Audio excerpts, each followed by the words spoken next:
17절까지.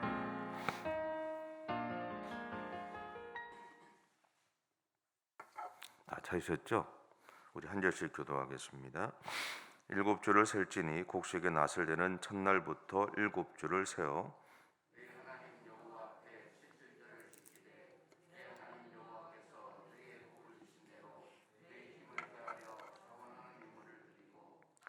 너와 내 자녀와 노비와 내 성중에 있는 레위인과 및 너희 중에 있는 객과 고아와 과부가 함께 내 하나님 여호와께서 자기의 이름을 두시려고 택하신 곳에서 내 하나님 여호와 앞에서 즐거워할지니라.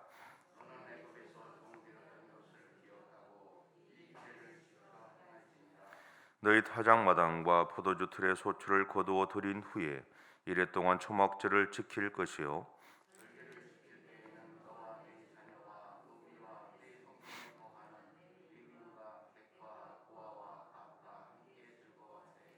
내 하나님 여호와께서 택하신 곳에서 너는 이레 동안 내 하나님 여호와 앞에서 절기를 지키고 내 하나님 여호와께서 내 모든 소출과 내 손으로 행한 모든 일에 복 주실 것이니 너는 온전히 즐거워할지니라.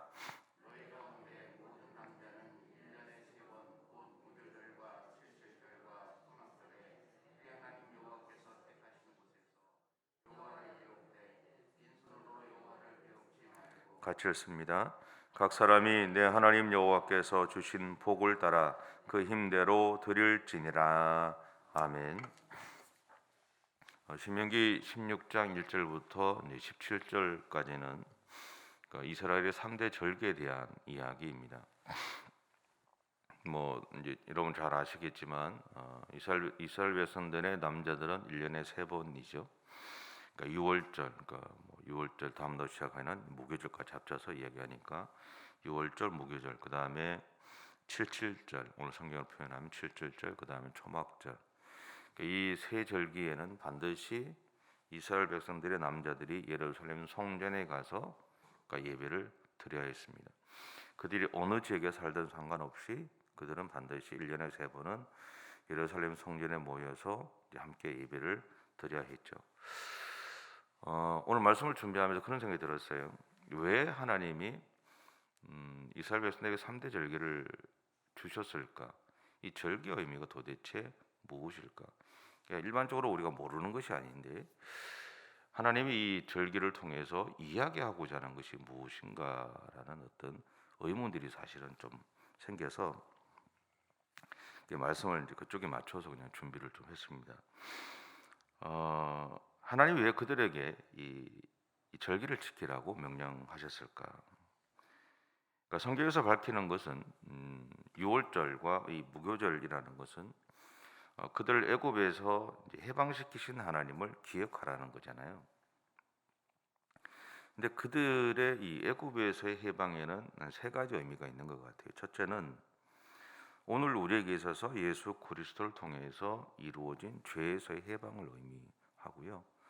그 다음에 또 하나는 예수님을 믿음으로 얻게 되는 영원한 생명, 곧 하나님의 자녀로서의 삶을 의미합니다. 세 번째는 가나안 땅으로 대변되는 하나님의 다스리시는 나라에서의 새로운 삶이 시작되었다는 것을 의미해요. 단순하게 구약에서 이야기하는 이게 출애굽의 의미, 애굽에서 나왔다는 의미가 그냥 그 의미만을 가지고 있는 것이 아니라 이것이 오늘 우리에게는 이런 3가지 의미로 이제 다가온다라는 거죠. 그리고 77절에 대해서 제가 좀 고민을 많이 했어요. 제가 지금까지 알고 있던 것과 조금 달랐기 때문에 좀 고민을 했는데 77절에 보면 오늘 성경의 표현하면 이렇게 되어 있습니다. 그들이 가나안 땅에서 곡식을 심어서 낫을 된 날부터 7주째 지키는 절기다라고. 이건 알고 있는 거고요. 그래서 좀 찾아보니까 제가 따로 갖고 있는 자료들이 좀 있어서 좀 찾아보니까 유대인들이 77절에 대해서 이해하는 것을 명확하게 보여주는 것이 있답니다. 그것이 이제 거기서 얘기하는 게 뭐냐면 룻기예요. 제가 가지고 있는 어떤 자료냐면 유대인들 중에 유대 랍비들이 예수 믿는 사람들이 있어요. 그 사람들이 이제 유대인의 시각으로 성경을 재해석해 놓은 것들이 조금 있거든요. 제가 그거의 일부를 갖고 있어서 찾아보니까 거기서 이야기하는 것이 이제 7.7절에 대해서 유대인들이 이해를 하는데 명확하게 보여주는 건 룻기라는 거죠. 근데 어떤 이야기냐면 룻기에 보면 그들이 곡식을 벨 때 모서리는 베지 않잖아요. 그죠? 뭐 룻기만 그런 게 아니라 레위기에도 그렇게 표현되어 있잖아요. 그죠? 모서리를 베지 않아요. 베지 않은 이유는 있어요.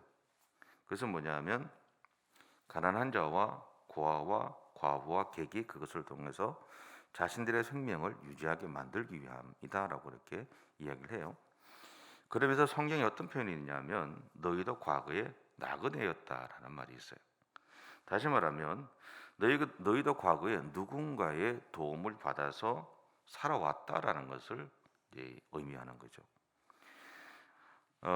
이것은 그 말은 7.7절이라는 절기를 통해서 이야기하고자 하는 것은 이러한 사실들을 기억하고 그때 받은 사랑을 나누며 살아가라라는 것을 이제 의미하는 거죠.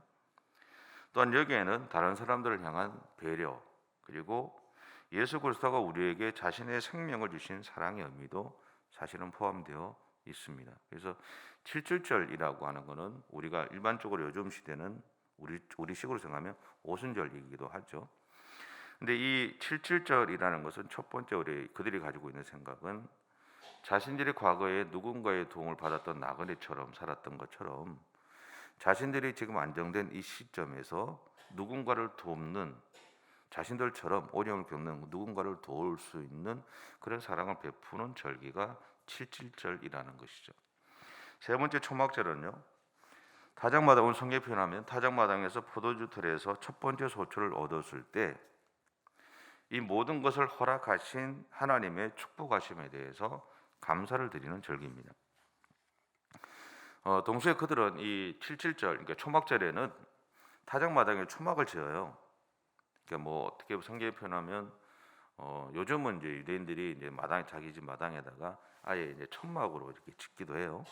짓고 지내는데 예전에는 이제 광야에서 생활했던 것처럼 이제 얽혀섞인 나무들을 가지고 이렇게 짓기도 하고 뭐 그렇게 했다 그럽니다. 근데 그곳에서 그들이 7일을 거주합니다. 거주하면서 그들은 40년 동안 광야에서 생활했던 그들을 지켜주셨던 하나님에게 영광을 돌리는 시간들을 가져요. 자신들의 역사에 있어서 이 40년의 이 광야 생활이 있었다는 것을 기억하고요. 그 40년의 역사 속에서 일어났던 다양한 삶의 정황들을 바라보면서 그때 하나님이 그들의 인생을 어떻게 이끌어 가셨는지를 잊어버리지 않는다라는 거죠. 그러면서 동시에 그런 하나님에 대해서 온전히 하나님을 따르겠다라는 것을 결단하는 의미가 이 안에 포함되어 있습니다. 결국 이 세 가지 절기를 지키면서 이스라엘 백성들은 자신들의 삶에서 역사하신 하나님을 다시 생각하게 되고요. 하나님에게 받은 은혜에 대해서 응답하면서 다시는 자신들의 역사에서 이 광야와 같은 삶을 살지 않겠다는 것을 결단하게 됩니다. 이것이 사람들의 편에서 이해하는 절기의 의미였어요. 반면에 하나님 편에서 그들에게 절기를 주신 이유는 뭘까요? 또 오늘 우리에게 주일을 지키고 예배를 주신 하나님의 이유는 무엇일까라는 거죠. 여기서 우리는 우리를 향한 하나님의 마음을 한번 생각해 봐야 된다라는 거죠. 하나님이 우리에게 절기를 주신 이유, 하나님이 우리에게 주일이라는 날을 주고 그 다음에 예배를 통해서 그 예배를 지키라고 하신 이유, 그거는 그 시간들을 통해서 우리가 하나님을 생각하라라는 거죠. 우리가 하나님을 생각하기를 원하신다는 거죠. 또한 그 시간들을 통해서 하나님 앞에서 우리가 지금 바른 신앙의 길들을 가고 있는지 우리의 삶을 돌아보고 살펴보라라는 거죠. 내가 한 주 동안 나에게 주어졌던 세상의 삶을 살아갔던 그 삶의 모습들을 한번 예배를 드리면서 살펴보고 또 예배를 통해서 받은 은혜를 가지고 내가 한 주 동안 어떤 믿음의 삶을 갈 것인지를 다시 한번 결단하고 그렇게 하나님과 함께 동행하는 삶을 살아가기 위한 시간들을 주시기 위한 하나님의 모습이 이 안에 있다라는 거죠. 근데 그럼에도 불구하고 우리는 하나님을 향해서 오해하는 부분이 좀 있습니다. 여러분들은 그렇지 않지만 젊은 사람들이나 처음 예수 믿는 분들이 가지고 있는 오해한 어린 사람들이 갖고 있는 오해하는 부분이 뭐냐면 하나님이 우리를 자신이 만들어 두신 틀 안에 가두고 하나님이 원하시는 대로 살기를 바라신다라는 것이죠. 근데 이 생각은 사실은 맞기도 하고요, 또 틀리기도 한 거예요. 하나님이 우리가 하나님이 원하시는 대로 살아가기를 바라시는 건 맞아요. 근데 그렇다고 해서 하나님이 우리를 이렇게 틀을 만들어서 탁탁 이렇게 찍지는 않으신다는 거죠. 하나님이 우리에게 어떤 삶의 믿음의 여정 가운데 기본적으로 지켜야 될 것들, 어떤 기준은 알려주셨지만, 그리고 그것을 통해서 우리가 하나님을 기억하고 그리고 하나님 앞에서 그렇게 살아가기를 원하시지만, 하나님 원하시는 대로 순종하기를 원하시지만 우리 그렇게 못 살잖아요. 그죠? 저도 보면 그렇게 못 살더라고요. 못 사는데 그렇다고 해서 하나님이 우리를 이렇게 내치거나 그러지는 않으시는 것 같아요. 오히려 그냥 기다려 주시는 느낌. 그러니까 제가 지금까지 이렇게 보면 하나님이 많이 이렇게 기다려 주시는 느낌을 많이 받았어요. 성경에 보면 탕자의 부부에 보면 둘째 아들이 집을 떠난 다음에 아버지가 떠난 날부터 기다리고 있잖아요. 아들이 올 때까지. 그죠? 그 아들이 왔을 때 아버지가 했던 이야기가 뭐예요? 아들은 나는 아버지 집에 아들로 자격도 없고 아무것도 없으니까 그냥 아버지 집에 종으로 있고 싶다고 얘기했을 때 아버지가 얘기했던 게 뭐예요? 오줌 없죠? 자기 하인한테 이야기하잖아요. 이 아이한테 금가락지를 끼우고 옷을 바꿔 입히라는 거죠. 자기 자식의 자녀로서의 자리를 다시 회복시켜 주시잖아요. 아버지에게는 그가 돌아온 것만도 기쁨이고 즐거움이었고 행복함이었고 감사했던 거죠. 그러니까 하나님이 우리를 향한 하나님의 모습은 저는 그렇다라고 생각해요. 그러니까 우리가 실수하지 못하는 사람이 아니라 우리는 실수할 수 있고 잘못된 선택을 하고 잘못된 길을 갈 수도 있지만 하나님은 그럼에도 불구하고 우리를 기다려 주신다는 것이죠. 그래서 우리에게 절기를 주시거나 말씀을 주신 이유는 명확합니다. 그것은 우리가 하나님의 사람으로 살아가게 하시기 위함이다라는 거죠. 하나님은 우리가 하나님의 다스리심을 받으며 이 세상에서 살아가기를 원하신 것이죠. 아담과 하와의 불순종은 하나님의 다스리심을 거절한 행동이었어요. 이것을 성경은 죄라고 표현했고요. 이것이 아담 이후에 이 땅에 태어나는 모든 사람들에게 그 영향을 미쳤어요. 이 문제를 해결하기 위해서 하나님은 예수님을 우리에게 보내셨던 거죠. 참 아이러니하죠. 문제는 우리가 일으키고 그 문제를 해결하시는 것은 하나님이 하시고. 근데 또 생각해 보면 자녀들을 키울 때 어릴 때 보면 문제는 누가 일으켜요? 애들이 다 일으키잖아요. 사건 사고는. 근데 그거 수습은 누가 다 해요? 우리가 다 하잖아요. 그죠? 부모들이 다 하죠. 할아버지 할머니나 부모들이 다 해요. 동일한 것 같아요. 하나님은 그럼에도 불구하고 우리의 문제를 해결해 주시지만 하나님은 기쁨으로 그 일을 행하신다라는. 오히려 우리가 다쳤을까 봐 걱정하고 안타까워하고, 우리가 다치면 우리가 아이들을 다치면 약 발라주듯이 병원에 데려가듯이 그렇게 한다는 거죠. 중요한 것은 뭐냐면 내 자녀가 다쳤지만 그 아이가 건강하다는 것, 그것이 기쁨이고,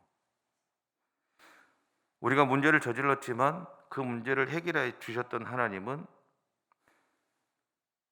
우리를 다시 얻을 수 있기 때문에 그 일을 기쁨으로 행하고 계신다는 사실입니다. 이것이 우리를 향한 하나님의 사랑하심이죠. 그러므로 하나님이 3대 절기를 통해서 오늘 우리에게 말하고자 하는 것은 세 가지 같아요. 첫째는 하나님이 우리를 만나고 싶어 하신다는 겁니다. 모르는 이야기를 제가 하는 게 아니에요. 두 번째는요, 하나님은 우리가 하나님에게 받은 사랑을 기억하기를 원하신다라는 것. 세 번째는 하나님은 우리가 하나님의 사랑에 대해서 응답하기를 원하세요. 이것이 세 가지 절기를 주셨던 이유예요. 이것을 17절은 이렇게 표현합니다. 각 사람이 내 하나님 여호와께서 주신 복을 따라 그 힘대로 드릴지라. 이 말은 하나님은 우리에게 대가를 바라시는 것이 아니라, 대가를 바라시기 때문에 이야기를 하는 게 아니에요. 우리가 할 수 있는 최선을 다해서 내가 하나님으로부터 받았던 사랑에 대해서 내가 응답하는 것, 하나님은 그것을 원하신다라는 거죠. 여러분, 오늘 하루를 살아가실 때 하나님이 나에게 어떤 마음을 품고 있는지를 다시 한번 여러분의 삶에서 기억하셨으면 좋겠고, 그리고 그 하나님에 대해서 응답하시고, 그 하나님의 사랑에 대해 응답하시고, 그렇게 믿음의 길을 가는 그런 저와 여러분의 삶이 되시면 좋겠습니다. 기도하겠습니다. 사랑의 주님, 감사합니다. 연약한 우리들을 사랑해 주셔서 감사하고, 우리를 향한 하나님의 마음이 무엇인지를 다시 한번 우리에게 보여주시고 생각하게 해주셔서 감사합니다. 우리를 만나기를 원하시고 우리를 사랑해 주시는 하나님, 그 하나님의 마음을 우리가 놓치지 않고 오늘 우리에게 주어진 하루의 삶을 살아갈 때 하나님과 함께 동행하게 하시고 나와 함께 하신 하나님의 손을 꼭 붙잡고 믿음의 길을 가는 우리 모든 성도들의 생애가 되어줄 수 있도록 하나님 인도해 주시옵소서. 감사드리며 예수님의 이름으로 기도드립니다. 아멘. 하늘에 계신 우리 아버지, 아버지의 이름을 거룩하게 하시며 아버지의 나라가 오게 하시며 아버지의 뜻이 하늘에서와 같이 땅에서도 이루어지게 하소서. 오늘 우리에게 일용할 양식을 주시고 우리가 우리에게 잘못한 사람을 용서하여 준 것 같이 우리 죄를 용서하여 주시고 우리를 심에 빠지지 않게 하시고 악에서 구하소서. 나라와 권능과 영광이 영원히 아버지의 것입니다. 아멘.